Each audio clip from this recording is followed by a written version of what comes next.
get going. Thanks ever so much, everyone, for joining us today.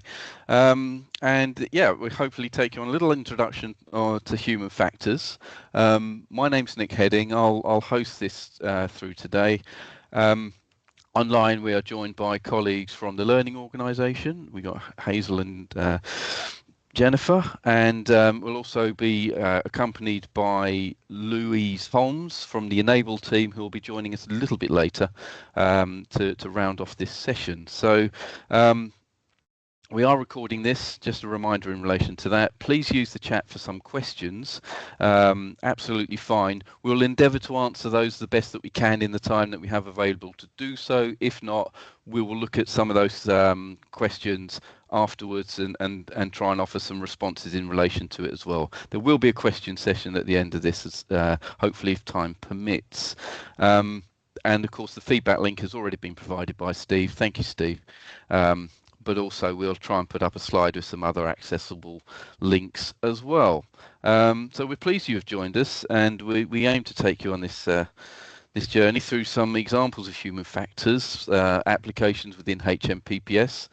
I'm going to start this with helping us get on the same page about human factors science. There's been a number of insights presentations around human factors in the past by different members of our teams, which is absolutely great. And this is just another part of the journey that we're on at the moment within HMPPS around this particular science. So I will offer up an opportunity just to sort of like guide you through some of the guiding principles around it all. Then I'll be handing over to Jennifer and Hazel, who will take you on the journey about the application of some of these principles within the probation space, an amazing journey that is at the moment. And then Louise is going to talk about a little bit about the co-design principles within her operating environment, which is within the current Enable program, and hopefully you've heard of that. So let's go.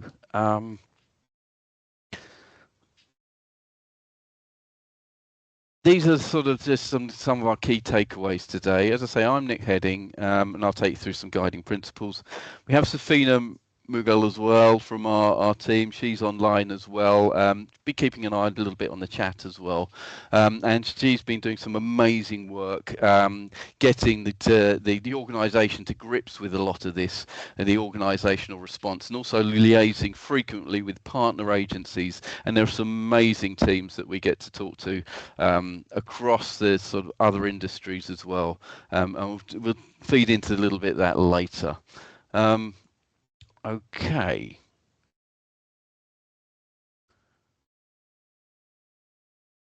What are human factors? And this is a sort of a bit of an open question, really, and I'll try and narrow it down. Normally we'd open this up to the floor, but we could spend a lot of time there. If you're happy, please put something in the chat around what you think human factors is. Absolutely fine. But basically, if a machine did a task and a human did a task, how would we be able to tell that difference? Think of those factors that make us human. How would we know humans were involved in the process? So we are brilliant human beings, but at the same time we're equally fallible. We have survived very well as a species, but we make errors. Yes, a personal touch. Thank you, Susan. Human factors are things that relate to our humanness, getting tired or hungry, our feelings, our thoughts, our relationships with others. We consider how our brains and bodies work, yeah? And then we use this understanding, this multidisciplinary science of human factors, to make it easier to do the right thing and harder to do the wrong thing. Human factors focuses on interactions humans have with the equipment we use, the tasks that we do, the instructions we're given, with people, with the organisation and its culture. And we want to maximise this human brilliance that we have, but at the same time minimizing our human fallibility. And we look at different approaches to do that. And that's what we come into in terms of high reliability approaches. So you may well have heard of human factors as one thing. You might well have heard of high reliability. You might well have heard of things like relational practice and psychological safety. All of these have sort of an underpinning around the human being and the way that we operate and the way that we function and our psychology around it all. And it's kind of linked all behind this human factors science. So why are we doing this? Why do we care about human factors? Hopefully you can see that on the screen. Just checking, because I'm going off on a roll here. Can just thumbs up if we're on a slide which says, why are we doing this? Thank you. Okay, we do safety critical work in HMPPS. It's highly complex. It's high volume and we can't turn it off. We're an organisation where keeping people safe is paramount. We want to be highly reliable in doing that. And high reliability organisations do not seek total elimination of mistakes. It accepts that there's fallibilities, but they work hard with a grain of human error to look at ways in which we can actually enable better outcomes and learn very quickly from the mistakes that we had. Human factors is a science. It's research, practice, and evidence driven. Its practical application within HMPPS is a journey at the moment, but it's not a fad. It's a well adopted science that in principles is that the principles of it embed in so many other theatres of work. Aviation, health, nuclear industries, military, IT, accident investigations, the health and safety executive. All of these different parts of the industry sit on multi-regulatory panels as well about it all. But looking at how actually we can make our systems more reliable to allow the human to be as successful as possible. So if HMPPS adopted some human factors principles and work with a greater understanding of factors that make us human, we hope it can make us better in our better communicators with healthier working relationships because we're more motivated and we're more aware of the pitfalls and how to improve the situations around us, make messaging and change land quicker and more effectively. We're going through massive change programs all the time. It's our only constant. Yeah. How can we do that more effectively? And that's normally because we co-designed those changes that we need to do if we're adopting human factors principles. We'll just lead into that a little bit later on as well. But we make it easier for us to learn from things that go wrong. Let's take things, extreme things like SFOs or escapes from custody, etc. Actually adopting some human factors principles and the way that we look at it and the systematic issues and not just the individual ones. And we move away from that blame culture in the process. And that's a good direction of travel. But it makes us better at creating policies as well that are fit for purpose, that have got the operational, the people which got to do the at heart of the designs that we're doing. So, supporting our colleagues around that all. And also, you can have added benefits in terms of making our colleagues stay in their jobs a little bit longer, yeah, because it's a little bit less stressful. Less, when we deal with that, people can actually acknowledge their work a little bit better. And actually people feel better understood, acknowledged, allowed to raise awareness of things like cognitive overload and the impact of fatigue and burnout. And human factors looks at sort of reducing the impact of all of those elements of it all. So how do we do this? So if someone asked us to provide some key principles or values for human factors, these 5 would be a good starting point. These are the 5 human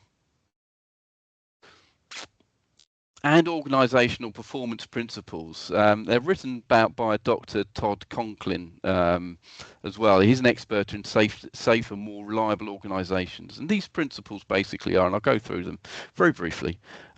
People make mistakes, right? We're human. We error. We mess up. Yeah, we have to accept that. By accepting this simple truth, we're not saying we like errors. And we want more of them. We're simply acknowledging them and taking account that the potential for the human error when we create our systems and the things that we're trying to do, we build in some sort of reliable processes just to minimize some of those risks. Blame fixes nothing. It's understandable that we want simple explanations, when something's gone wrong. So actually, blame, if we start to use blame in situations, we cut off our ability to look at the deeper systems, inhibits our learning, and errors become more likely. We start to hide our issues and risks because we're fearful. And we kind of want some things exposed at early doors so we can manage them more effectively. Context drives behavior. People often behave the way they do because of the environment or the system they're in, and rarely because of willful intent to cause harm. If we don't understand this and make systemic changes, we make it likely that a new person will come along and make the same mistake in the future. If anyone's heard of a thing called a substitution test, this is where this comes into play. Yeah, if we just manage the individual and don't look at the system, the same error is likely to happen again.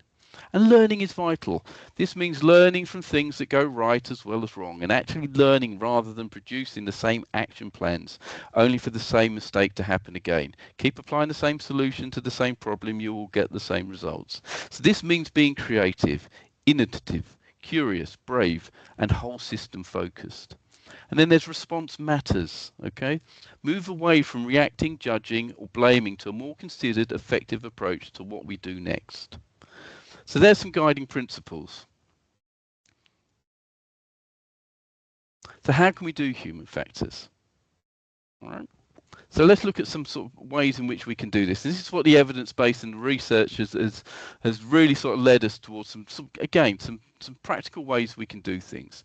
So let's just think about improving our teamwork skills. This could include communication or relationships between team members, or how information is stored so it can be accessed quicker by everybody, or using some structure in meetings to get people in the same page more consistently. We'll come into briefings and checklist briefings a little bit later. And by team, this doesn't need to be the strict organisational team we're in. It can be a multi-agency team, or like part of MAPA, for example. If you structure things differently, we can get some different results. Then there's simplifying.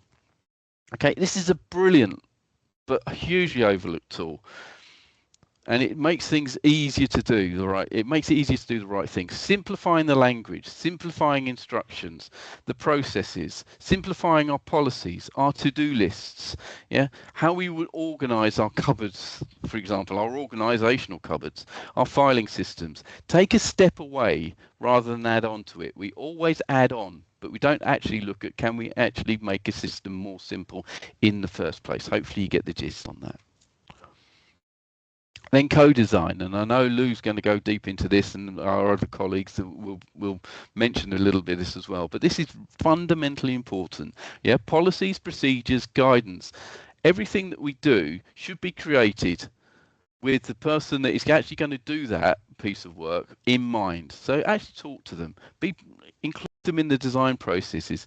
IT industry use a lot of what we call user-centered design, for example. Great ambassadors of such thing, but actually it's fundamentally important. Yeah, allowing people to share their knowledge. Yeah, listen to that person, use the thing that you're creating, empower the voices to be heard and understood. So that's co-design. And fundamentally, it's about minding the gap between the way that we think that something should be done and the actual reality of being able to do it. And that was, the team was straight on this in terms of getting feedback earlier on, and it's vitally important. This could be between two people, it can be between your teams or part of wider organizations, but check what you're saying has been understood. How do we do that? Yeah, think about it. Check what you've instructed is being carried out. If you're not, get feedback onto why, not just judging the situation. Speak to somebody, get second opinions about the things that we're doing. Get a report gate kept, for example. And when someone gives you feedback, just get it. Make sure you understand it. Don't just tick a box to say that you sent a feedback questionnaire, for example. Yeah. What are you going to do with it? Make it cohesive. And again, something that we're not so good at, but we need to surface what's unsaid, making the implicit, the hidden, the stuff we read, the stuff you read between the lines, making that as explicit as possible. And it's a really great human factors tool. It allows conversation. Yeah, it allows disagreement, healthy disagreement, consensus, and then hopefully consistency. It prevents those toxic cultures from festering. It allows new team members to understand team rules, for example. So look for unsaid messages and see what they're telling people, and then say this stuff more clearly instead. There we go. And investigate whole system causes. Don't seek the culprits. I mentioned it a little bit earlier on about blame culture, etc. But don't hunt for culprits. Don't just blame individuals without looking at the wider system. Use methodologies and approaches to investigate, and we've got those available, that can prompt you to consider systemic failures that lead to the incident in the first place. Think about whether if you put a completely different person in the same circumstance, would they have made that same mistake too? If so, it's the system. So you've just got to think about this, yeah? Whole system. And then, of course, psychological safety. There will be a link provided at some point within this to the wonderful psychological safety workbooks that are available from some other teams in relation to it. But we're just going to mention it here because this is a theme that crosses most of the work that we're doing, and it's very often talked about. But if you're a manager or a leader or have any kind of power or hierarchy in a group, consider modeling that it's okay to ask when you don't know something, okay to make a mistake, it's okay to disagree, and okay to suggest an idea or a change. And if you see that behaviour in others, acknowledge it and appreciate it. And these are sort of some of the little fundamental principles about psychological safety. But as I say, this will be mentioned again today, I am sure. But this is all great, but it's not easy. And there's a dirty dozen. The slide's a bit complex, and trust me, you'll get a copy of this so you can work through it, and there'll be detail in terms of the further detail in relation to all of these aspects of it all. So we'll go through some of these. But the dirty dozen was developed by a chap called Gordon Dupont. He worked as an accident investigator in Canada and used human factors and the science to primarily look at approaches to look at sort of whole system understanding of what went wrong. He then developed this list and the most common human causes of error. And it really resonates. It really is quite a simple way of looking at it. So let's just pull some of these through. Lack of communication, okay? Let's make sure, sorry, just got a little problem with my deck here. Lack of communication. This can be caused by language barriers, lack of knowledge, giving over too much information. Yeah, so it's actually really complex. So people can't pick away what we want to achieve. Even seemingly inconsequential issues, such as an email being missed, as if it went into junk mail or something like that, can have big impacts. So ask yourself, does the person you are working with think exactly the same way as you? Do they have the same level of understanding? Are they going to complete a task in the way that you kind of expecting them to do so? Do they have the potential to deviate? Where could they deviate in relation to what you're asking them to do? If that all has to come out in the sort of quality of the communication that we're doing. But then there's complacency. And this is an overconfidence or a mistaken belief. And that can lead to complacency. By doing repeated tasks on a regular basis without finding any issues can lead to a misconception that a task is not important or it's just simple to do. Errors can then occur within that. And to mitigate against this, a process targeted around training can help order, and the order of training can change people's perceptions. So it's really important to look at how we combat complacencies when people get a little bit rusted out in the work that they're doing. The lack of knowledge, we can define lack of knowledge when there's been a deficiency in training, a lack of information impacting our ability to perform successfully. And when there's a lack of knowledge, consulting an experienced colleague or getting a second informative opinion can often help. And to prevent lack of knowledge becoming an ongoing issue, training can be offered to help close those knowledge gaps. And how good are we at doing that? Distraction. A distraction is something that prevents you from completing your task, completing what you originally set out to do. An example could just be a phone call while working. These sort of things can just take you off the point. It's about just making sure that your working environment on a regular basis is as clear from those distractions as possible. Lack of teamwork. I mean, this is quite rife in some of the areas that I've been in before. But when there's a failure of team to work towards a common goal or shared goal, safety can be compromised. And we've just got to be really astute to this and how we actually come together as teams. What systems can we put in place to get people to actually work a little bit more collaboratively with each other? Everyone needs to be on the same page with what we call a shared mental model. Organisations can mitigate against this by pointing out that the safety consequences of working as a team. It's really good to work as a team against those common goals, but very often we just steer off in different directions at some points. What can we do? Can we actually bring in things like briefings at early doors, so actually we can all just get on a shared page about the work ahead, for example? And fatigue is often sort of forgotten about. We work in environments which are highly complex. We've got a lot of stuff going on. Do we fuel ourselves and get ourselves the right amount of time? Fatigue can be mental or physical. And it can vary in a number of different ways. Badly designed shift patterns can be influential to it. Long working hours, they don't balance the demands between work and rest, and these lead to accidents and injuries, etc. So we just, we really have to factor this in. We see a lot of people working under a lot of stress and fatigue. And of course, we have to remember, very, very serious situations have happened when we haven't taken fatigue into account. So fatigue was a major root cause of incidents like Chernobyl, or the Clapham Junction rail crash, or the Challenger incident, the space shuttle incident, and the Exxon Valdez. These were all significantly influenced by fatigue. We've got lack of resources, of course. I mean, this is always fighting for the appropriate resources, and that can be from human to the actual sort of equipment that we need. Pressure, okay, production pressure, things which are going on all the time. We are always under pressure to achieve things within set time frames, and that can have massive bearing on our safety and our ability to be able to do a job properly and do that job well as well. So we need to factor that in. We have the lack of assertiveness. We can sometimes not have the confidence to speak up. Coming back to psychological safety, lack of assertiveness can result in people not expressing their beliefs or views, and in that workplace, junior work members may not speak up against an older or more senior colleague. And sometimes we just need to make sure that people get their voice. And how do we actually make that accessible? How do we actually build the processes or systems which allow people to have an appropriate voice about the issues and things that are affecting them? Stress. I mean, stress is a given, but it's a massive impact. And again, we don't give it due credence. Are you still upset or angry over the fight you had with your loved one?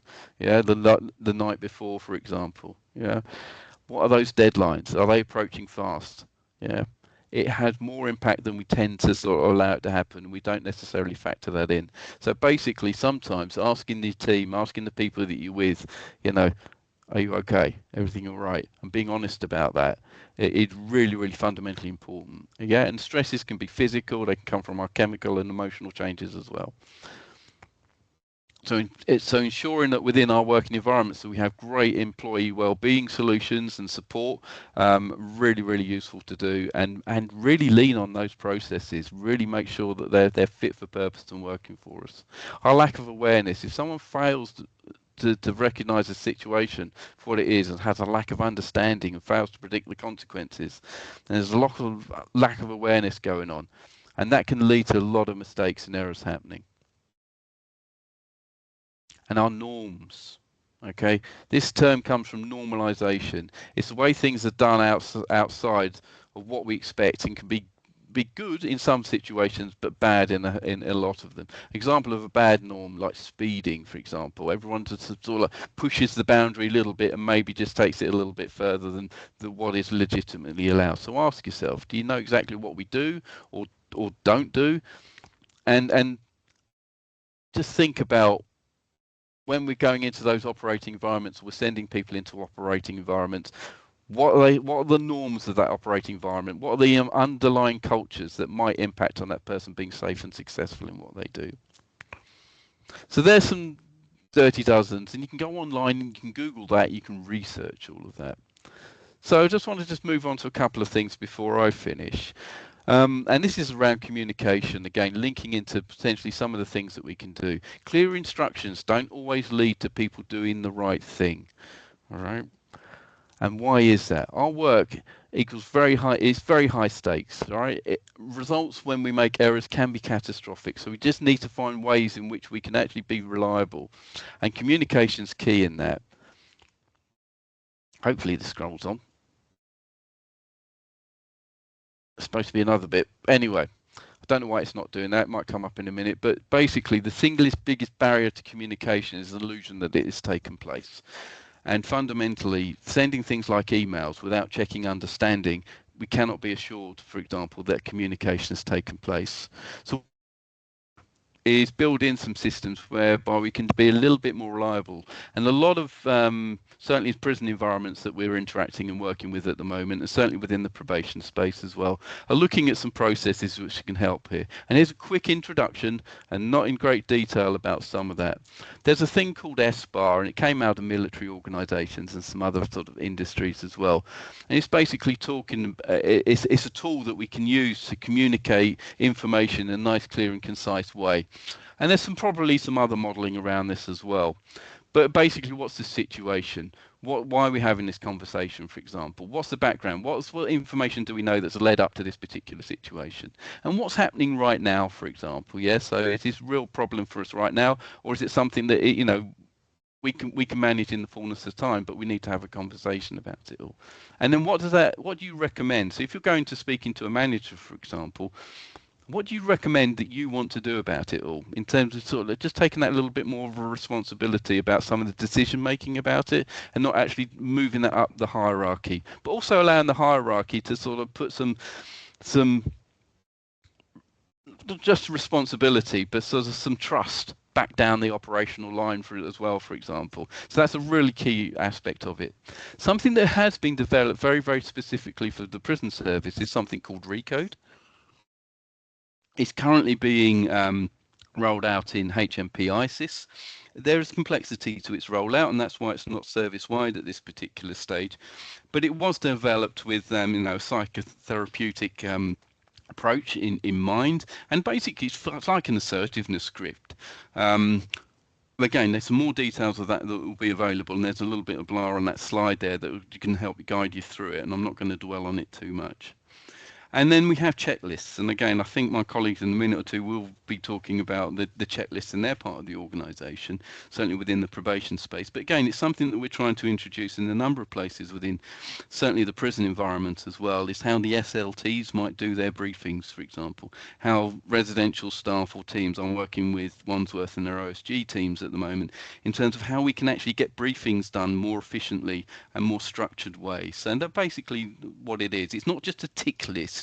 It's a number of different questions on an approach which leads to decent conversation about who we are, how we are, what we got on today, and how we're fixed to do it. So that's kind of a very whistle-stop tour through human factors in some of its principles, etc. But I'm hopefully going to move on in a minute or two. I'll just hopefully get this slide up whilst that transition takes place. To Jennifer and Hazel from Learning Organisation. But thank you for listening to that bit of it. There's some contact details there. These will be, again, available in the chat when I post that at the end. We do run a community of practice around this, a Human Factors Champions channel in SharePoint. Please contact us for access on that. We do some amazing bite-sized learning events. We have people from other industries coming along. There are regular human factors nudges. Thank you for Safina for putting up the very topical one today about the cold weather. Really, really good. Valuable insights into human factors applications and journeys with our other experts and stakeholders as well. So to discuss that or any further workshops or anything like that, please get in contact with us, and we'll be more than happy to work with you and your teams. So I will stop sharing, and I'll hand over to Jennifer and Hazel. Is that okay? Thanks, Nick. Just going to bring our sessions up now. Bear with for a second.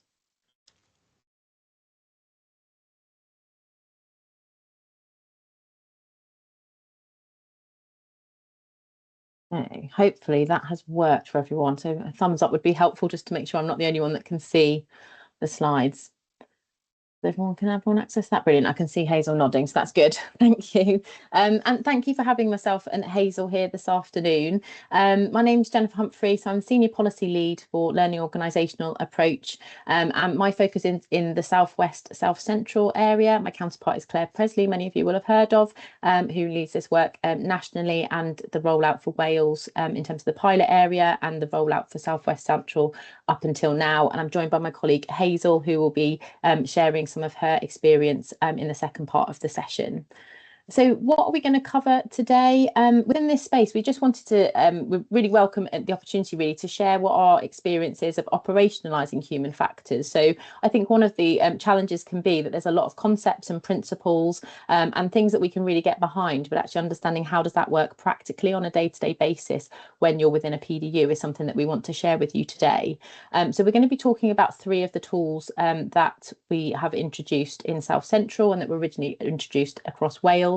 And that would be team briefs, protected time, and SBAR, which was briefly mentioned by Nick just then. I'm going to focus really on what were the benefits and success that I experienced in that space, and also express quite openly some of the challenges in that, because none of this stuff happens overnight and it doesn't necessarily happen quickly. So just to say, before I moved into this role, I was the deputy head for Portsmouth and Isle of Wight, Southampton, Eastleigh and New Forest PDUs as a split role in South Central. And prior to that, I was an SPO across various teams in terms of sentence management and the court space. So I was in a really unique position, really, in terms of this being operationalized across two different areas. So that was with two different heads and two different management teams. One of the management teams was quite newly established and less experienced staff, but very enthusiastic and keen to get going. And the other team was a more experienced group who'd been working together for quite a long time. So it was really interesting to see how some of this came together. So I guess just to say, in terms of human factors and what you've heard, first of all, it's kind of this one strand of a bigger piece of work, really, in terms of something called the learning organisational approach. We could go into all of these different areas today, but we wouldn't get through it in the half an hour that we've got. So we are focused on a few of the key tools from human factors, but it is one component, really, of a bigger, wider kind of conversation about being in a learning organisation. And Nick's talked really clearly about what does that mean. It means us taking in consideration of the fact that the people in the organisation are human beings and we're fallible, and there's lots of things that can happen on a day-to-day basis that mean we've got things to learn from and things that we could continuously improve. What it really is looking at in terms of human factors, from my perspective and my experience of it in the operational setting, was that it was about people and it was about culture change. So shifting from that narrative of it being about an individual to really look at what systems and what structures can we put in place to make it easier for people who are doing really difficult work, often in difficult circumstances, to do things right more of the time than not. And I think wherever we can provide that consistency and we can provide some of those structures, it can be really beneficial for everybody. So our focus today is in the human factor sphere, but it is linked to some of these other elements that you will have heard of in different spaces. So how do you operationalize human factors? So these are some of the tools that were introduced. So initially piloted in Wales. I don't know if there's any colleagues from Wales on the call today who will have a lot of experience of that, or South Central colleagues and South West. But essentially, this has been started in Wales back in 2022, and South West, South Central started rollout in 2024. So we're just finishing the rollout now in terms of South West, South Central, with a few teams that are left to go live. And what actually happens in a very practical basis is that we meet with PDUs or with teams, services such as unpaid work teams, corporate services and specific PDUs with the management teams before we do any kind of launch to the PDU. We understand what's happening in the PDU. We meet with the managers to talk them through all of the tools, and then we have launch events at each PDU where we introduce the science, the evidence base around human factors, and then these particular tools. We then come back and implement the tools directly with teams. So what I'm going to talk to you about today is just my experience really of team briefings, protected time and SBAR. And you'll see that kind of around this circle is psychological safety, which Nick already referenced today. And I think there's two parts to that. One is that we work in this risk critical organisation, and actually it's very difficult for people to put their hands up and say, I'm struggling or I need help, if they don't feel psychologically safe. It's something that we hear quite a lot about, but actually when we ask staff, sometimes it's a term they've never heard of, and it's certainly not necessarily fully understood. So we're expecting it to exist naturally and just to happen within offices, and sometimes that's not the case. So what I found is that these tools support the development of psychological safety. If you've already got it in a team, then great. The transition to using these two tools is much easier. If you haven't already got it, over time, it will incrementally improve. That has been my experience with it. We're not going to talk lots about feedback, reflection, and learning today, but I think that is a strand that brings all of this together. So this is about, do we have space to give and receive feedback and reflect, which the team briefing, SBAR, and protected time tools give us, but also where do we do our learning? So how do we learn from mistakes?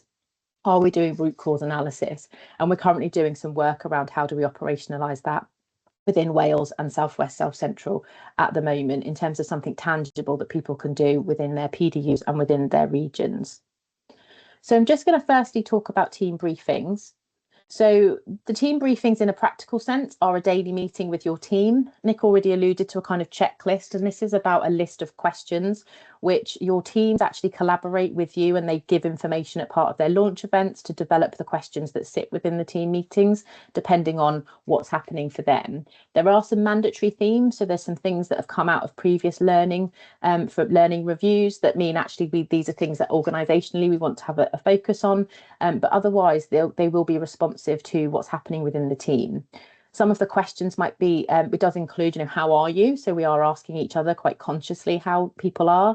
We're also asking if there's people of concern, whether that's a defendant, if you're in a court team, or whether that's a person on probation, and any kind of risky scenarios that might be coming up. And we also talk about priorities and deadlines for the day and any challenges that people might be experiencing, and how can we help as a team. Again, some teams will be doing this, and this will be then a shift into a slightly different structure, but it means that there's some consistency. So for South West, South Central, or Wales, if you're in one team and you move to another team, you're going to see a similar structure rather than relying on perhaps an individual team's preference as to whether this happens and how effective it is. For me, I've just outlined some of the benefits and some of the challenges that I experienced. I think Team Brief was one of my favourite things that was introduced, and I say that as a deputy across 2 different PDUs with 2 different management teams. When it first comes in, you think, how am I going to fit this in? It's another meeting, it's in the morning, and that's kind of that quiet time for getting started in the day, particularly for managers, because they will have a team brief with their teams and then come into a management space. But actually, once you've been doing it for a while, you almost can't imagine not having it, and actually it becomes a real moment of connection at the beginning of the day for you to kind of get a sense of what's happening in your team. Where do I need to prioritise my time? Who might need support? And actually who might be okay in terms of the space that we're in. I think at first it can feel a bit new and a bit awkward, and I think that's normal. So when you first start asking questions as a team and you're having that implementation go forward, people are a bit more apprehensive about being the people that ask the questions. It's a very important part of the team brief that it's not manager led. So it is led by the teams, and that means actually we give a voice to perhaps our quieter members of teams, but it can take a little bit of time to build confidence. Again, I'd say that goes quite quickly, but it's one of those early things that people reflect. And I also just think anything new presents a challenge because people have to have the capacity to absorb it and understand what's happening. So there's pre-meets, there's a launch event, and we're kind of sharing with people some principles. So even when you can see the benefit, just another thing to think about sometimes is a challenge for people. The benefits, though, for me, I think just really outweighed all of that. I'm really passionate about these working for people and people keeping them live and refreshing their questions, because that's when it can be a challenge. If you start asking the same questions, you don't reflect and shift those a little bit, then people can get into those routines. So for me, and again, I speak from my experience and those colleagues I spoke to, it created that connection with your team. So just daily having eyes on each other, you can see how people are, you're asking how people are, and actually hearing those responses. You get to know people in a way that perhaps some teams have lost.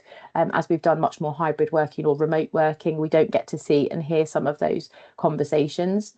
It's improved communication between functions. So we'll have, for example, our admin and our BM colleagues within those teams, and actually you get to hear what's happening for them, and we can kind of share and exchange kind of issues and raise priorities to each other.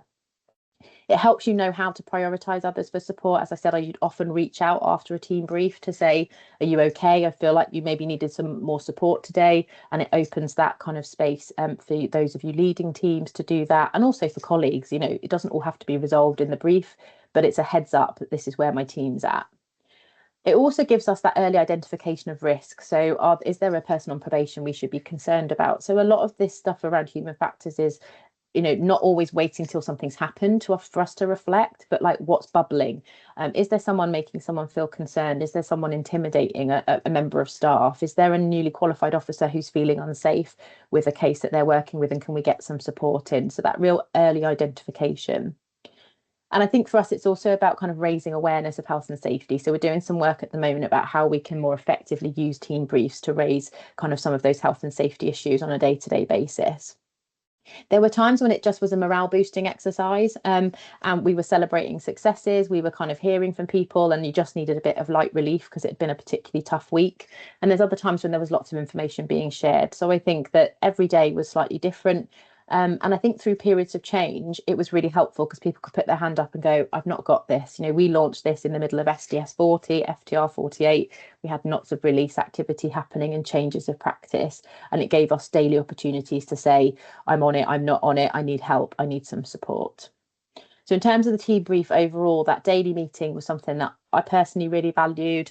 I think it takes a bit of time to get going and you need to keep it live in terms of refreshing your questions and keep coming back to it, helping people feel engaged and supported. But that need for connection on a day-to-day basis was hugely valuable. The next tool I'll talk about is protected time. So again, I'm not going to go into lots of details about how exactly it works, but it is a daily ring-fenced slot that managers have in for their direct reports to book into them to have conversations in terms of a dedicated time to make decisions. So if you maybe alerted a manager to an issue in the morning in the team brief, but it needed a follow-up conversation, they might say, book into my protected time. So it's usually around 30 minutes to an hour a day, and it would align with the number of team briefs you're having. So operational teams, they meet daily and have daily protected time. Non-operational teams might meet a couple of times a week and have a couple of times a week focus time, depending on the needs of the particular team. And what this does really is it kind of reduces those questions throughout the day. So I think with the best will in the world, I don't know about anybody else on the call, but I've been going to make a coffee or nip to the loo or pop between meetings and someone says, can I ask you a quick question? Or can I just, have you got a minute for me to go through this? And I'm more than happy to help people throughout the day, but sometimes it was a longer conversation was needed, or we haven't got all the information we've needed, or it's not the right setting for us to have a really effective quality conversation. What protected time does is says, we can speak about this, but let's do it in a considered way. This is really for your non-urgent stuff. So obviously things like recalls or an immediate situation in reception or something that's happening, in the setting immediately would need to go outside of this space. So it's for non-urgent but not unimportant things. You know, you've got a transfer that isn't quite getting sorted out and it's creating potentially a lot of stress. It needs a decision and an endorsement by a manager. That's when you might be coming into protected time. So again, just to give you a flavour of some of the challenges and some of the benefits, when we first introduced this, people are saying, how am I going to possibly fit this into my diary? I've got meetings all the time, and it can feel quite stressful at first to think, how am I going to do it? What we found is once that gets in there, the diaries kind of align because people stop booking over those spaces. And actually, what you don't have is lots of interruptions, and you have less emails to deal with because people are booking in for a quality conversation.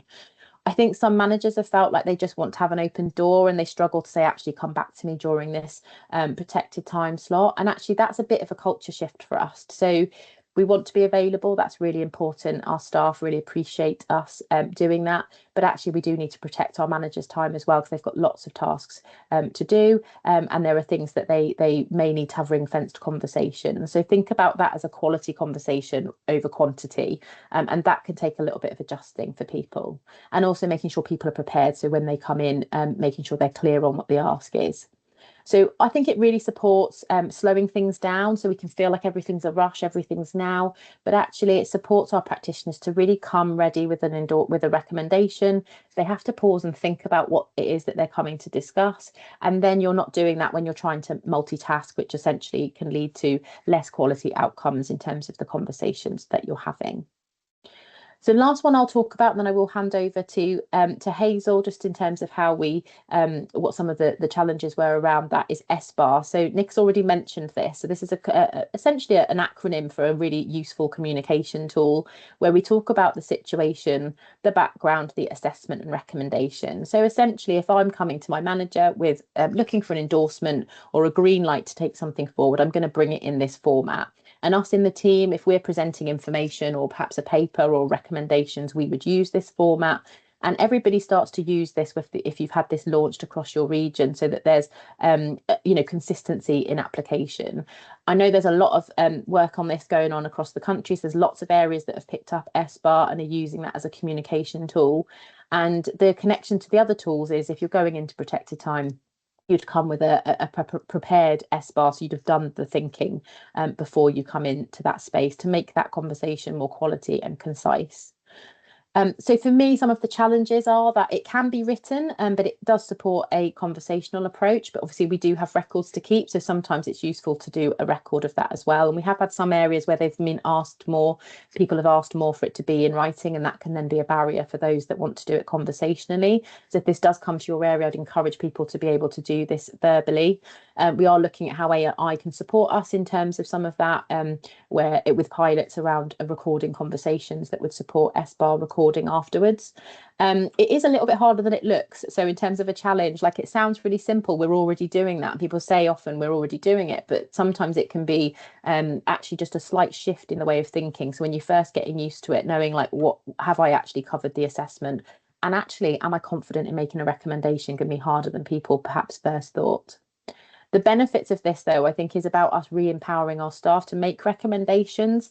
I think there's a recognition that because of some of the fear and some of the concerns people have, around that, or the fact that we've got quite sometimes in some pockets quite inexperienced staff groups, they don't necessarily feel it's either their role to make a recommendation or they're not sure what to do, and this encourages people to do that thinking and come with some options, recognizing their role as the practitioner or whatever task it might be. If you're an administrator, come and bring a recommendation because you've probably had a really good idea about how we could improve a process.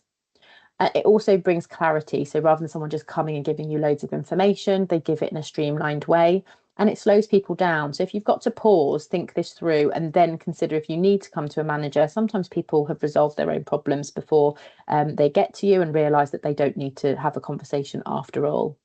And one of the other strands that it does is it reduces bias in our thinking. So one of the things we talk about quite distinctly is the evidence base around thinking biases that we all have, and a completely natural human part of us. And actually it slows down some of that so that we can make sure that we're making really robust decisions. So hopefully that gives you just a flavour of kind of practically what are some of the things that we've been doing, what's worked really well, what are some of the challenges naturally that come up when you're doing any kind of change. We're really keen to review that. We're reviewing at the moment what's working in South West, South Central. We're continuing the rollout and obviously just adapting that all the time in terms of what we learn. I'm just going to hand over now to Hazel, so Hazel can introduce herself and just talk about her experiences in terms of the key factors for successful implementation. Let me know if you've been able to take control of the presentation, Hazel. Thank you, Jen. So just doing that now. There we go. Has it worked? I'm struggling to move the slide along actually since you asked, so I don't know if you'll be able to just help me along with that. Jen. I did press give control, but sometimes it just doesn't quite do what you want it to. Lovely. Well, thank you very much for that. Yes, really nice to be here. So just to introduce myself, I'm Hazel Shearing and I'm policy lead for human factors and that wider learning organisation approach, and working alongside Jen. So we've kind of been working together and there's been lots of work going on around operationalising it, as Jen was just outlining. It's happened across Wales and then more recently across South West and South Central. And we're in a really fortunate position in that sense because we can kind of reflect on what has worked well, perhaps where there's been some challenges, as Jen said, and just to kind of think about what the key factors are. So as you can see on the first slide there, which talks about key factors for a successful implementation, I just wanted to take a bit of time really just to reflect on some of the key points around that. It's been really helpful to kind of learn and pick up things as we've gone along. So there's 4 things on there. The first one is about preparation and engagement with senior leaders. The other one is about recognising the core values and principles and kind of that evidence-based practice, which should hope then to foster an open-minded approach, whilst all of that taking into consideration the human-centred approach. what I've kind of seen and what I've learned throughout this process of implementation is that each stage of the rollout of human factors is very much a cog in a wider human factors wheel. And I quite like that analogy in the sense that it almost shows that you need to get it right at each stage to then overall have a successful implementation, or the different skills that we're rolling out, for them to land well. And if you don't quite get it right at the start, then there can be a bit of a knock-on effect to that, and sort of kind of how that's sort of internalized, and sort of the success and ease of that rolling out across the region.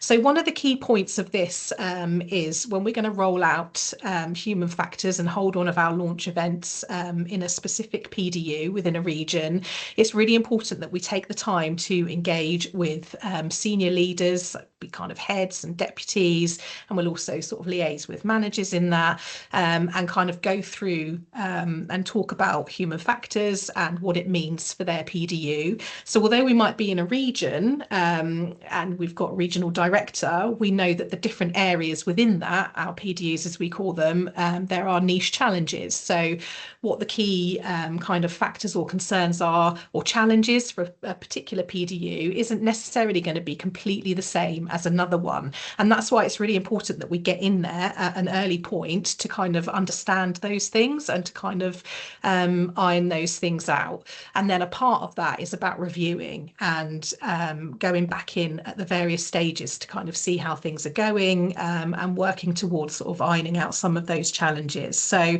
good preparation is really, really important to understand what some of those things are, and so that we can then communicate some of those key messages. What we know is that whenever a change is implemented, it can naturally foster some level of anxiety, just in all of us as kind of individuals or in certain staff groups.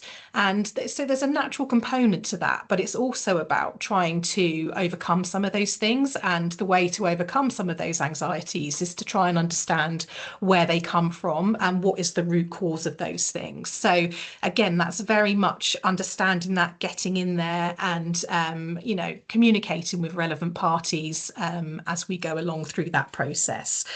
We know that people are working in challenging conditions. We work in probation in really fast-paced environments. There's a lot at stake sometimes, and there are challenges in different areas, and that can be about staffing as an example, or kind of other factors that make things a bit more difficult for some people, or might lead to some level of resistance to a change that might be implemented. So it's taking the time to understand that and iron that out. We know that the conceptual nature of human factors and some of those practical skills that Jen was just talking about can make it quite difficult at first for some people. It does require an open mind. And actually, it doesn't take long for these things to make sense, but actually there is some time needed, I think, for things to kind of embed and to land with people. So there's an element of rolling with that, really. Just to kind of reiterate some of the points that have already been made, I think, right at the beginning with Nick and his slides, and also what Jen was saying. And it's very much about all the tools fitting together and working together. And then you get the benefit of that as a collective. So, and that's very much linking into the evidence approach to this. If we just use some of those skills on their own, so for example, we've talked about SBAR and the team briefings, and we've got protected time. For the whole thing to be successful, they all have to work together, and that's where the evidence base comes in. If we were to just take one aspect or one skill but not roll with the others, then it's not going to have the same impact as well. So there's that kind of cumulative benefit to rolling out all of these different factors. Independently, they're not going to gain the same benefits. And that's a really interesting concept, an important point around implementing human factors. It's about slowing down the noise and just structuring things so that we can be effective in the way that we communicate with each other. So having something like a structured communication tool, which is what SBAR is, will enable that process actually, and should maximise how we communicate with each other and share information and sort of problem solve as we go along. So I know we've talked about the different organisations that use kind of human factors and SBAR. So, you know, the Aviation Authority, or in clinical settings, for example, medical practitioners use it. And it can feel like a challenge sometimes when people are working in a really fast-paced environment and there's a lot at stake with the decisions that are being made. But actually, we know that there's a real power to using things like SBAR and some of those skills that give people the time to slow down and to think about what the key points are, what it is they're trying to communicate and to iron out. So that's also a really important reflection, I think, and something that, you know, is it kind of conveyed in that process, but that we have to sometimes break down as a challenge. Can you move me along, Jen, to next slide, please? Thank you.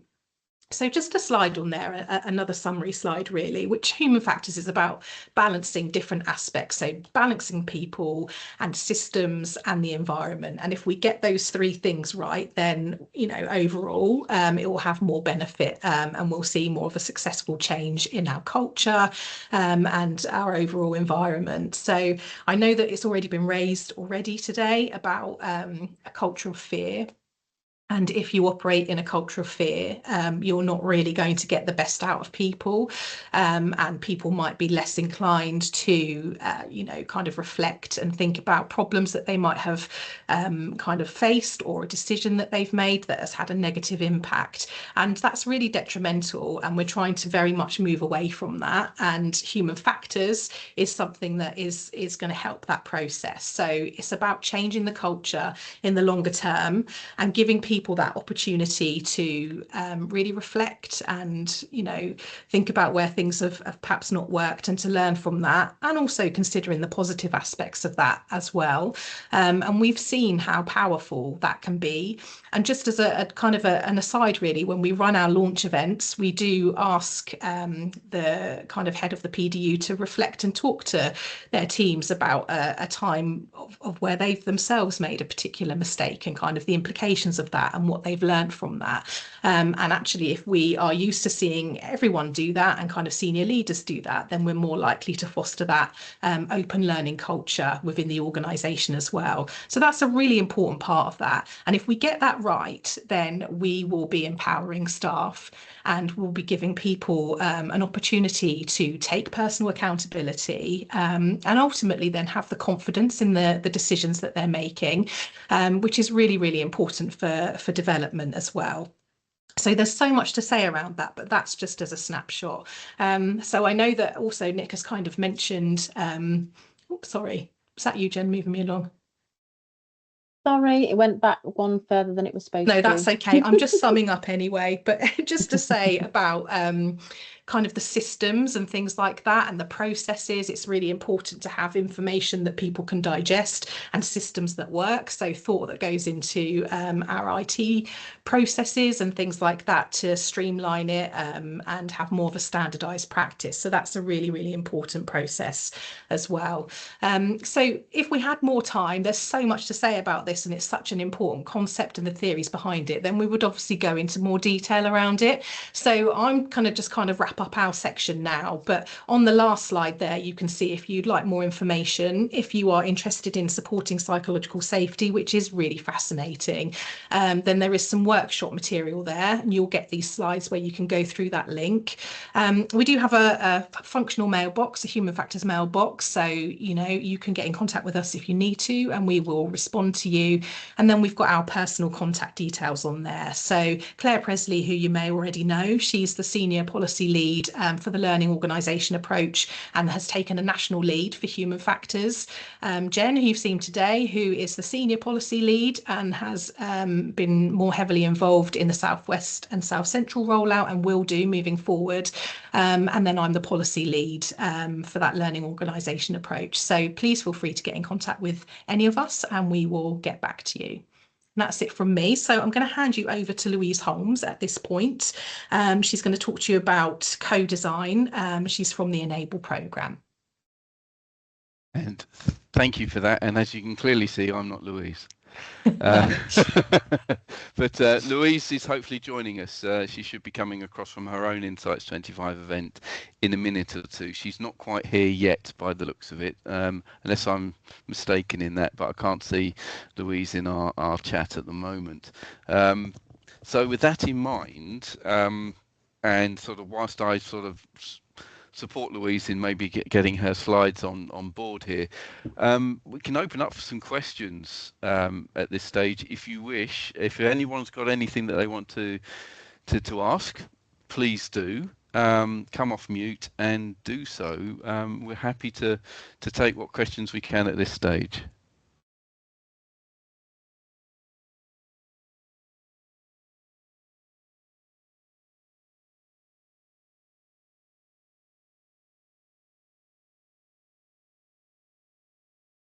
Any questions so far? Anything in the chat there?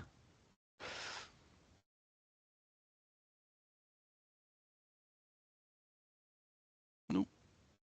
Oh, Heidi. Sorry, I just put my camera on so I can say hello to everybody. I was starting to type, but then I thought, you know what, I'm just going to come on because it'll be easier. No, I found it really helpful. I've started to look at sort of like the human factors approach a little while ago, but it's definitely helpful to go back over it. And within my own PDU, I've started to introduce SBAR and kind of encourage the team to roll with it. They still do come to me and say, oh, can I just talk to you about this? And I feel really bad kind of pushing back and saying, you know what, send me a summary, use the SBAR because I've introduced it to them. We've got our own Teams page with it on. And I was like, and just work through it, show me you're working out and what you're thinking about it. And they do find it helpful. And similarly with the protected time, I've been doing that, or I've been offering it rather, since about July for sort of like the rest of the year. And I started offering sort of like 30-minute slots every day, and then nobody was using it. And I thought, you know what, I'm going to tweak it a little bit. So some weeks I'll offer 2 30-minute slots, other days it's like 3 days of 30-minute slots, and they don't use it. It's really hard. And just from personal experience, it's like trying to herd cats a little bit. So I don't know if you've got any advice in terms of how I can embed this better with my team, because it's really, really helpful and beneficial, but it's just, I guess, breaking old habits, isn't it? You happy for me to come in there, Nick? Yeah, go for it. Thank yeah, you. no, I completely hear you. And I think there's a couple of parts to that really. I would encourage, sometimes there's times when a written SBAR is great. I was the recall contact, and sometimes I was between meetings and people would send me that and then we'd come together. I think do encourage the conversational element of that, like actually allow somebody to bring you that as a conversation. Because again, you can ask for the, book into my protected time and walk me through your SBAR. That can work really well. I think one of the challenges I think that sort of Hazel mentioned is when we do bits of it and we don't necessarily give people the kind of the context, the evidence base, the why we're doing it, they then just see it as an optional thing, like, oh, maybe I'll come in or maybe I won't. So I think if we can share a little bit of the why, and actually I think sometimes it's having to push back and say, come back to me in your protected time, which feels quite uncomfortable at first. And get into that practice of saying actually that protects your time throughout the day, because there does need to be some boundaries around managers' time and space as well. I think it's also having a conversation with your team about what does and doesn't fit into protected time. I don't know if you've had that discussion around sort of urgent, non-urgent, what you'd bring, what you wouldn't, but that was really helpful for us to say, these are the things I'd expect you just to be able to talk to me about. These are the things that I think need a quality conversation in protected time, and that just can set some thresholds and some boundaries, if that helps. Yeah, that's really helpful. So I did kind of outline to the team what they might use the protected time for, and absolutely made it clear, if there's something urgent, or if we're kind of thinking about recall or something that needs to be done quickly, don't sit on it, flag that up to me and I will make time so that we can deal with that. I don't want them just to kind of kick something down the line, but if it's quite often I'll get sort of like emails or a request to say, if you've got some time later on today, can I just run this past you? And I'll say, yeah, just book it in. And yeah, it's just hard. And I know new things are hard to kind of embed, and I guess it's about being consistent. And yeah, and I think they get used to getting like no. It's book into protected time and I'm not coming back to you via email or through this separate method, that's the opportunity, because that's it doesn't happen otherwise. But happy for you to reach out outside of this if a longer conversation would be helpful, because I have been in that position, so supported quite a few SPOs with that in terms of that kind of shift that it creates. It is a culture shift. Thanks so much, I appreciate that. Thank you both for that, and hopefully that's been very useful to you. And just a reminder, we will be putting these slides into the chat after this meeting as well, so a lot of the content of the information available will be there for you as well. Lou, I believe you are online. I am. Hello. Hello. How you doing? Hi, nice to meet you. Hi, how you doing? Is your day going all right? You've got your IT sorted out? Kind of, a little bit. I'm on a pool laptop due to the wonderful people in Petit France IT Hub. I'm here doing my own Insights event and just decided I wasn't going to bring my laptop. But then, anyway, I'm here. No, thank you for joining us. So you're right.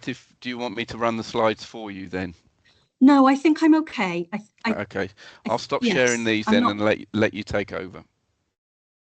Thank you. Folks, I wanted to talk to you a little bit about some of the human factors techniques I've been using in my new role in Enable. So before I talk about that human factors stuff, I'll just tell you a little bit about the Enable bits and bobs. I'm not sure whether those slides are coming up. Can you see them? Because I can't. I can. You can. Brilliant stuff. There we go. I work in the Enable team in HQ, and it's a 10-year prison transformation program. And my little bit of Enable is looking at increasing the confidence and capability of our frontline staff in prisons, particularly those colleagues who are in what the prisons call non-operational roles. I've got 4 bits to my work stream. The first one is inductions, making sure everyone's got a great start. The second is capability packages. So what kind of training or capability products do people need to get really good at their job? The third is development plans. So if we put all that in a little pathway so people know exactly what they need to do when, what does that look like? And then finally, something that we've got a working title for called license to operate, which is a bit of a kind of set standard where like, hey, if you've got kind of to this point, then you're good to go. We're going to give you a big thumbs up. We're going to give you this budget or access to this system or whatever it is, so that people can feel confident that they're good enough, that they're doing it. And in designing all of this stuff, so for example, the thing I'm trying to design at the moment is an induction for all the admin grades in prisons. The thing I wanted to prioritize was co-design, with co-design being such a massive part of human factors work. And I am really, really lucky that one of the things that Enable are really pushing is relational practice. And one of the key components in relational practice is co-design as well, funnily enough. So it meant that that was really easy for me to sell to all the SLT at Enable and say, well, I'd really like to do it this way. So I'm going to tell you a little bit about my experience and then open it up for questions. So I think some people are still a bit bemused as to why I would co-design with frontline colleagues and not do it nice and simply and neatly with some kind of people in the centre.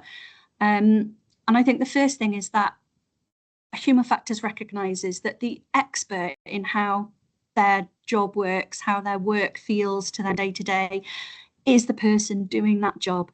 And we often hear that rhetoric used in a slightly different way in prisons and probation. We'll often talk about someone on probation or someone in a prison and say they're the expert in their life, and then forget that when we talk about our own staff.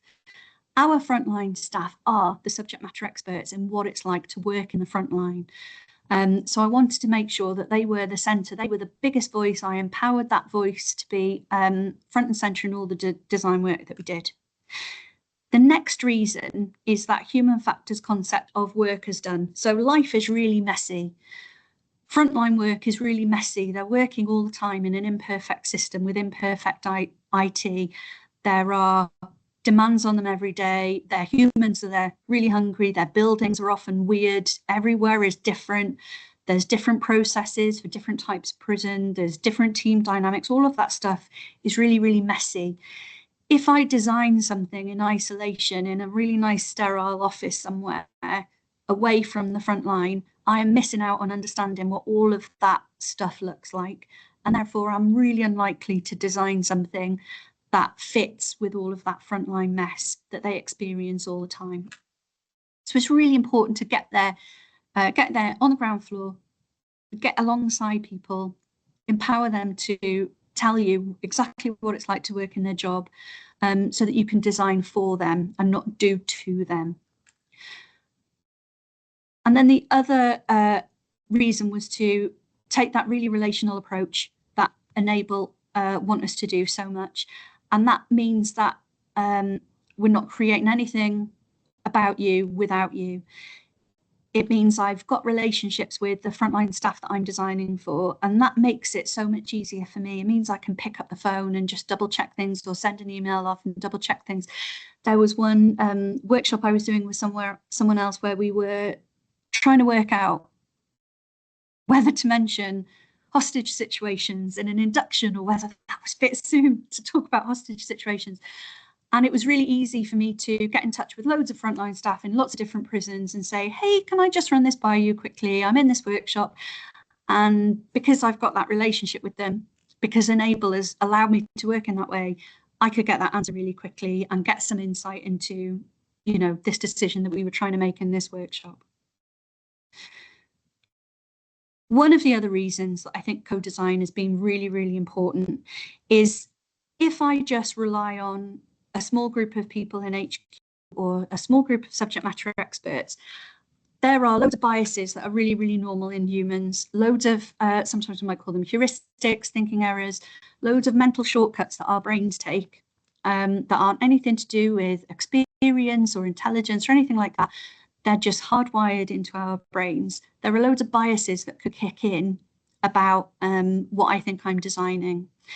If I expand the group of people that I'm designing with, if I test it out with more and more people, if I get more eyes on it, it means I'm much less likely to build those biases into the product I create, because I've got more people who are double checking my thinking, more people who are thinking differently to me, who've got different experiences to mine, and can offer a different perspective or challenge some of the assumptions that I might be making.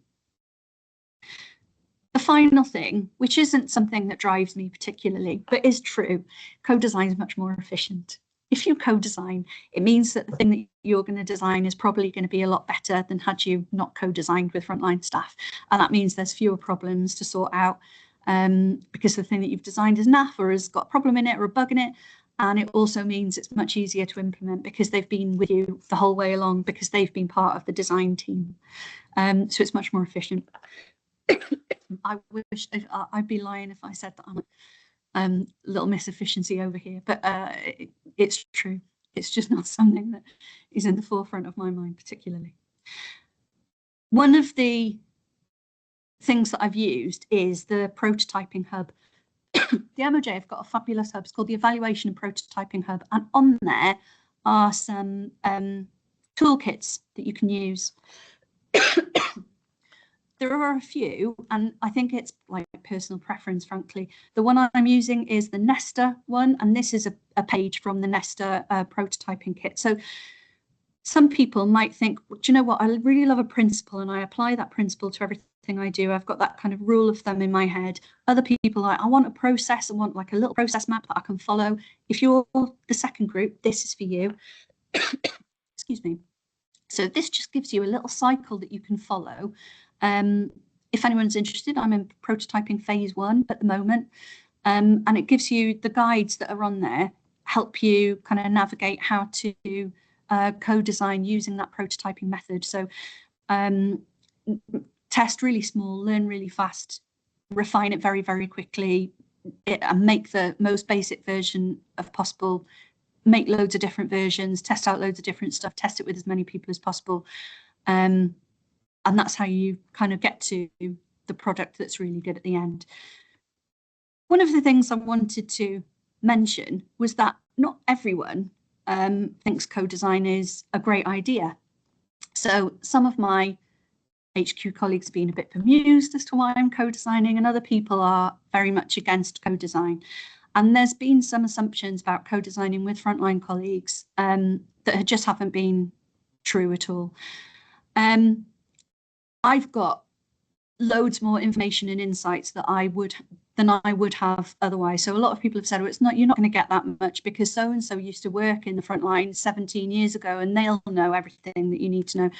That hasn't been true at all. In fact, I've got much richer information as a result of co-designing with the front line, and little things that, because I'm physically there in prisons alongside people doing those roles, stuff that they haven't verbally told me, but I've observed, you've seen it, you've felt physically what it's like to work in that environment. That's been really rich, that level of insight and information that I've got. There's been really quick decisions made because of my ability to go out to the front line and double check things with them, because I've got that relationship with lots of frontline colleagues. That's been very helpful. So a lot of people have said, oh, co-design slows things down. I haven't found that. I found that it sped things up because I can quickly double check things and I can double check assumptions that are being made.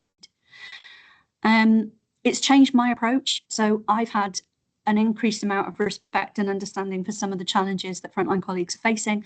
That's changed my approach to my comms, to the speed that I'm going, some of the messaging I've got. It's meant that I've better understood what their day-to-day environment is like. So there's bits of my product that are bigger than they would have been otherwise because I've been able to spot that certain things are more important. So it's been really helpful for me in terms of giving me the confidence that what I'm designing is better because of it. I've quite enjoyed some of the really straightforward conversations I've had with frontline colleagues. I've got a frontline background, and sometimes when I'm working in HQ, it feels a bit corporate and it feels a bit scary, and it doesn't suit me a lot of the time. When I'm working with frontline colleagues, the conversations I'm having are a lot less political and a bit more straightforward. And sometimes I really like that mixture of different conversations that I get to have with different colleagues. I get a bit more of a balance of that, which personally for me has been really nice. People have said, are you going to get too many opinions and there's going to be too much disagreement?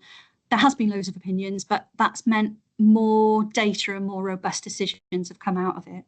And a lot of people have said, oh, well, you can't co-design with the frontline staff because they're too busy. They are really busy, and that extra demand from HQ has got to be managed. We've got the change gateway now. There's a lot of conversations you have to have about how you engage, how you enable people to participate in a way that is safe and respects their well-being, respects their workload, allows them to engage, but doesn't overwhelm them. They have been really busy. Their attitude, however, in terms of being part of that co-design team has been exemplary, and they've engaged with it really, really well. People have also said, well, they're just going to tell you what you want to hear, and that's definitely a risk. I've tried to work really hard to give people the confidence to be candid, to think about how can I increase psychological empathy. So far, I hope I've got that candid feedback. I don't know. I'll never know really how honest people have been. So I don't know how that's panned out, but I know that it's something I'm aware of and I'm working on. And I know that it sounds like I'm saying, well, co-design is absolutely amazing and you should definitely do it, and there's absolutely no downsides and it's absolutely wonderful. I'm not saying that. I think one of the things that I would say about co-design is it's not neat. If you're someone that likes a really organized project and everything's neat and every stage goes perfectly and every piece of feedback is given to you in exactly the same format, and everything is all lovely, you're not going to get that with co-design necessarily. So if you're someone that likes very neat ducks in a row, that hasn't been my experience. Instead, I've got a ton of ducks everywhere, and I've got a pond full of ducks, and it's a big duck party, and so it doesn't feel neat. I can't show someone a very neat diagram of how things are going.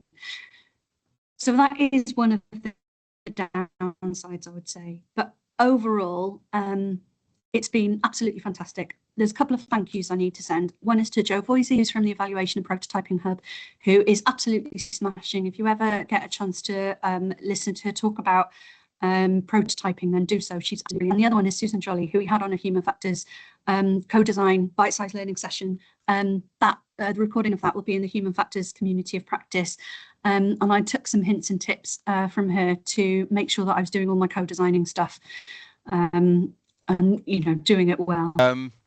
Yeah, brilliant. Absolutely. Thank you very much in relation to that co-design and the amount of work that goes on in the background in terms of embedding some of those human factors principles in some very, very complex parts of the change programs that are affecting HMPPS at the moment. So again, really appreciate it from the learning organisation approach as well. It's an amazing journey at this particular time, and not often sort of scripted or understood by the wider picture, but we're getting there in terms of the journey. We are in a position whereby maybe we could got a loose smiling face there. We can take some questions. We have a little bit of time for that. So again, if anybody wants to come off mute, we'll try and, or feel free to put something in the chat for a question, and then we'll answer that in due course. There's no problem about that as well. If you don't want to come on off mute and online and ask your question. But are there any questions at this particular stage?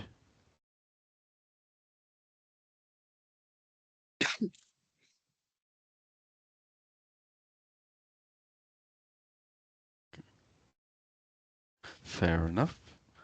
Jennifer, Hazel, just a quick one from me to you, if you don't mind. No, of course. Have you seen any sort of independent acknowledgement, for example, for external scrutiny bodies or anything like that in relation to some of that work that's been taking place, learning organisations or practical applications within PDUs?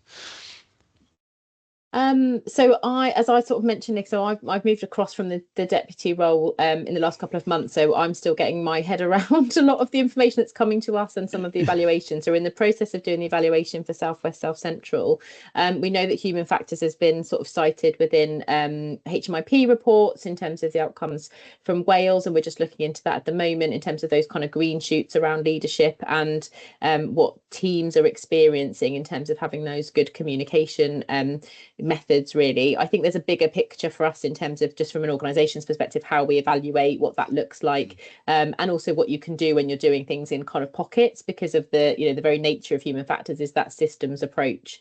But so I can speak very freely in terms of the experiences I've had locally, and certainly kind of what that's given me just on a day-to-day basis, and how I can see that continued development of those kind of systems thinking and root cause analysis and really building that psychological safety is going to really support us, particularly with the changes that are coming ahead. Really, I think we're fortunate because there's such an evidence base out there for human factors, and we know we're linking up with other teams. We've got a meeting coming up with RAF, and actually a colleague of ours whose husband was in hospital recently heard a consultant deliver a conversation about a medical issue with an SBAR, and actually heard that just happening live in the NHS as a matter of course was actually really reassuring, I think, for them as well, because they were going, oh, this is being used and we can really see how that's happening. So I think we're fortunate that a lot of other risk critical organisations have kind of got that evidence base that we can then kind of translate across into probation and then sort of adapt for us in terms of how does that work in HMPPS, because our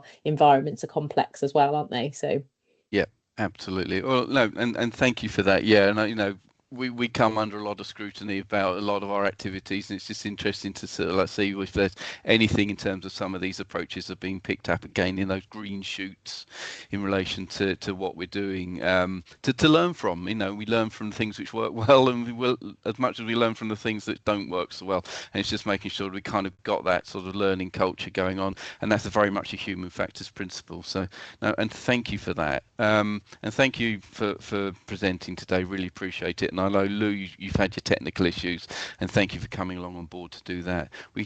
Any further questions before I just move it on to the feedback slide? I'll